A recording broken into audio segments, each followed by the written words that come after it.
الحمد لله رب العالمين الرحمن الرحيم مالك يوم الدين. إياك نعبد وإياك نستعين.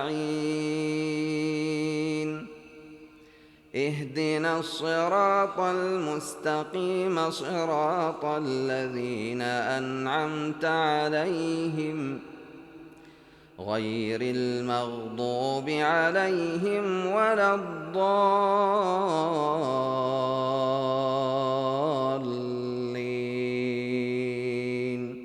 آمين.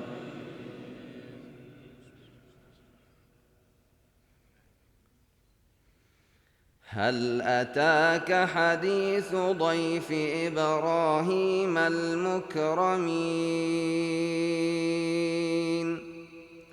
إذ دخلوا عليه فقالوا سلاما قال سلام قوم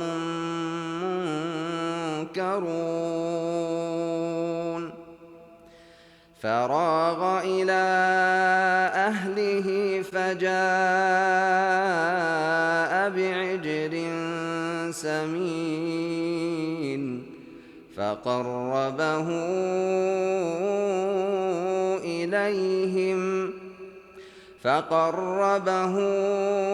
إليهم قال ألا تأكلون؟ فأوجس منهم خيفة قالوا لا تخف وبشروه بغلام عليم. فأقبلت امرأته في صرة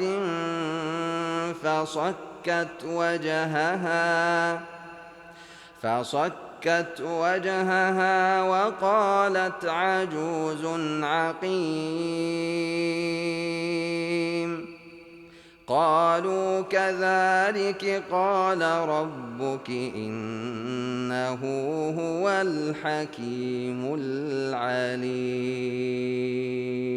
قال فما خطبكم أيها المرسلون؟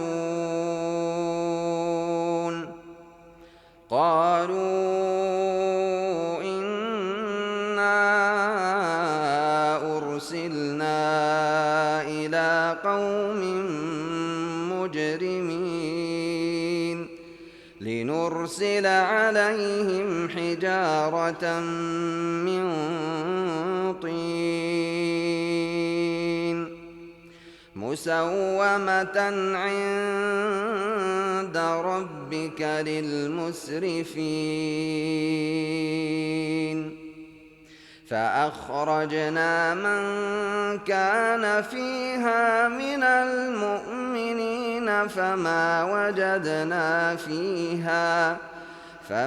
وجدنا فيها غير بيت من المسلمين وتركنا فيها